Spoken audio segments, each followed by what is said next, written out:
एक लड़का था, उसे हर बात पर बहुत गुस्सा आता था। इससे उसके पेरेंट्स बहुत परेशान थे। वो उसे एक गुरु के पास ले गए। गुरु ने पूछा, तुम क्यों इतना गुस्सा करते हो? उसने बोला, कोई भी चीज कभी मेरे हिसाब से होती ही नहीं और लोग पता नहीं क्यों बेवजह गुस्सा दिलाते हैं। गुरु ने उससे कहा, 1 महीने लगातार जब भी तुमको गुस्सा आए जाकर इस लकड़ी के दरवाजे पर एक कील ठोक देना। लड़का वो करने लगा और 1 महीने बाद गुरु को बताने गया। गुरु ने कहा, अब एक एक करके सारी कील निकाल दो। काम थोड़ा मुश्किल था, लेकिन लड़के ने निकाला। तब गुरु ने कहा, अब दरवाजे को देखो। लड़के ने देखा, कील तो निकल गई, लेकिन दरवाजे पर बहुत छेद हो गए थे। गुरु ने कहा, गुस्से में तो हम कुछ भी बोल देते हैं, कुछ भी कर देते हैं, लेकिन उसका असर हमारे चारों तरफ से नहीं जाता और हमारे दोस्तों और हमारे परिवार के लोगों पर एक निशान छोड़ जाता है। इसलिए अपने गुस्से को काबू करना सीखो।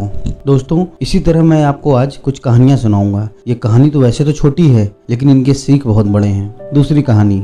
एक बार एक गांव में एक आदमी आया। उसने सुना था उस गांव में एक बहुत ही बड़े साधु रहते हैं जो कि बहुत ज्ञानी हैं। वो आदमी बहुत परेशान था और उसको इनर पीस चाहिए थी। बहुत सारी चिंताओं की बेड़ियों में जकड़ा हुआ था। उसने देखा साधु ने एक तगड़े घोड़े को एक बहुत ही पतली रस्सी से बांध रखा था और घोड़ा जब चाहे तब वो रस्सी तोड़कर भाग सकता था। उसने साधु से बोला, ये घोड़ा तो तगड़ा दिखता है और जब चाहे तब रस्सी तोड़कर भाग सकता है, फिर क्यों इतनी पतली रस्सी से बांधा है? साधु ने कहा, जब ये घोड़ा बहुत छोटा था तब से ये इसी रस्सी से बंधा हुआ है। पहले तो ये रस्सी इसके लिए बहुत मजबूत थी, लेकिन ये इसके मन में बैठ गया कि वो इस रस्सी को नहीं तोड़ सकता, इसलिए आज तक वो इसी रस्सी से बंधता है और इसे तोड़ नहीं सकता। उसने अपनी बाउंड्री सेट कर दी है, खुद के लिए लिमिटेशन सेट कर दी है, वो भी बिना कोई क्वेश्चन किए। इसी तरह हम भी अपने मन में बहुत सारी बाउंड्रीज लिमिटेशन खुद ही बना लेते हैं और ये भी मान लेते हैं कि हम उसे क्रॉस नहीं कर सकते। वो आदमी समझ गया कि हम खुद से ही खुद को बांध लेते हैं, अपने बिलीफ से, अपने डर से। ये कहानी बताती है कि सच्ची आजादी नए चैलेंजेस और मानसिक बेड़ियों को तोड़ने से आती है। हम अपने लिमिटेशंस खुद ही बनाते हैं और कोई नहीं। तीसरी स्टोरी। एक गांव में एक युवा कुम्हार रहता था। वो बहुत ही स्किलफुल था, बहुत अच्छे अच्छे पॉट्स बनाता था। लेकिन एक बार किसी ने उससे कहा, तुम अच्छे पॉट्स तो बनाते हो पर बेस्ट नहीं है। ये बात उसके दिल को छू गई और वो निकल पड़ा दूर के एक गाँव में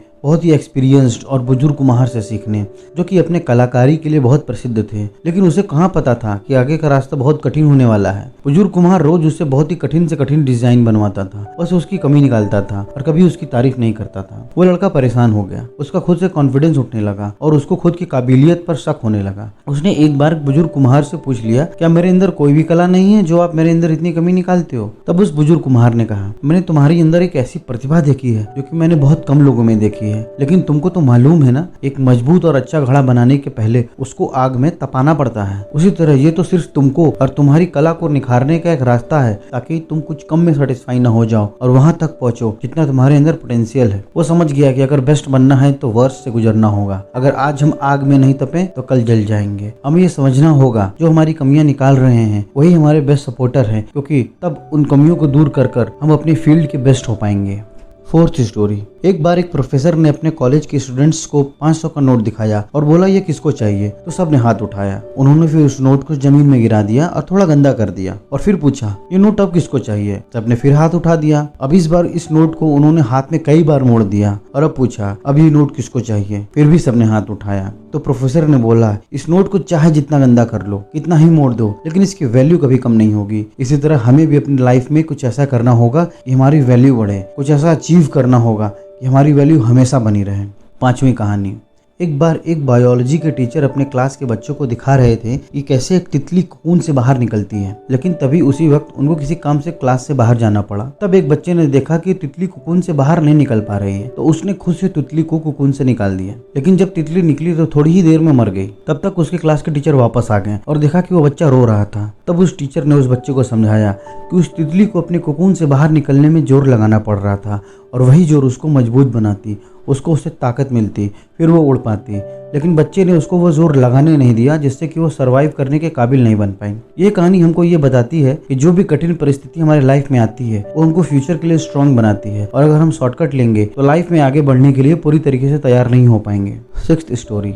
वाराणसी के घाट पे एक पंडित जी रहते थे। वो भगवान शंकर के बहुत बड़े भक्त थे। उनको बहुत विश्वास था कि उनके साथ कभी बुरा नहीं होगा, क्योंकि भोलेनाथ तो हर जीव के अंदर हैं। पंडित जी एक सुबह गंगा नहाने जा रहे थे, तभी एक दौड़ता हुआ बालक आया और बोला, पंडित जी उधर मत जाइए, उधर 2 सांड लड़ रहे हैं। पंडित ने बोला, उनमें तो महादेव हैं, कुछ नहीं होगा। वो आगे बढ़ गए। कुछ दूर पर एक आदमी आया और बोला, उधर मत जाइए पंडित जी, 2 सांड लड़ रहे हैं। पंडित जी ने बोला, अरे उन सांडों में भी तो भोलेनाथ हैं, कुछ नहीं होगा मुझे। फिर एक साधु आया और बोला, पंडित उधर मत जाओ, उधर सांडों ने सबको खदेड़ रखा है। लेकिन पंडित जी नहीं माने और चलते रहे और आखिरकार सांडों ने उनको उठा के पटक दिया और उनको बहुत चोट आई। वो हॉस्पिटल में भर्ती थे और बहुत दुखी थे। उनका विश्वास टूट गया कि भोलेनाथ ने उन्हें बचाया नहीं और उन्होंने फिर पूरी कहानी अपनी पत्नी को बताई। तब उनकी पत्नी ने बोला, पंडित जी आप ही तो मानते हैं ना, भोलेनाथ तो सबके अंदर है, तो इस बच्चे, उस आदमी और उस साधु में भी तो भोलेनाथ ही होंगे जो आपको बचाना चाह रहे थे और आपको बार बार रोक रहे थे कि उधर मत जाओ, लेकिन आप ही ने नहीं सुना। ये सुनकर पंडित जी का दिमाग खुल गया। दोस्तों ये कहानी हमें बताती है कि कई बार हम वही देखते हैं, वही सोचते हैं जो हमारे मन में चल रहा है और वही करना चाहते हैं, और उस वक्त अगर कोई हमें सलाह देता है तो हम डायरेक्टली उसे इग्नोर कर देते हैं, बल्कि हमें सुननी सबकी चाहिए और फिर वो करना चाहिए जो हमारे लिए अच्छा हो सकता है। 7वीं स्टोरी।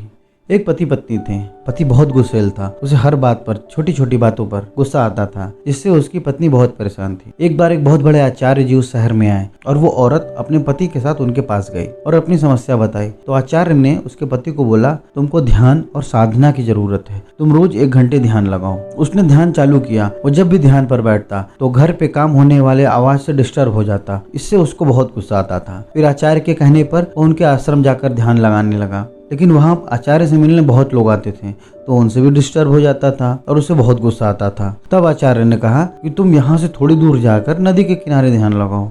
वहाँ पर हवा चलने से पत्तों की आवाज से वो डिस्टर्ब होने लगा कि शांति कहीं भी नहीं है। तब आचार्य वहाँ आए और उसको समझाया, अगर हमारा मन शांत नहीं है तो दुनिया में कहीं भी शांति हमें नहीं मिलेगी। वो हमें खुद के अंदर ढूंढना होगा, वरना इसी तरह से बेवजह की बातों पर गुस्सा करेंगे और जीवन में खुद भी परेशान रहेंगे और जो हमारे साथ हैं वो भी परेशान रहेंगे। 8वीं कहानी। एक मछुआरा था। वो अपने बच्चे के साथ अपने नाव पर बीच नदी में मछली पकड़ने आया था। वो मछुआरा बीच बीच में कुछ मछलियों को छोड़ दे रहा था। उसका लड़का हैरानी से ये सब देख रहा था।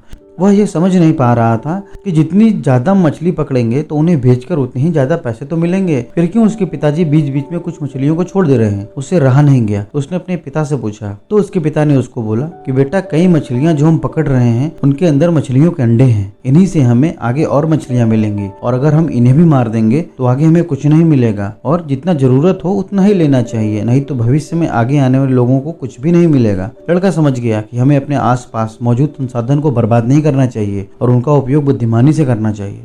9वीं कहानी। एक बार एक राजा और उसका मंत्री शिकार पर निकले।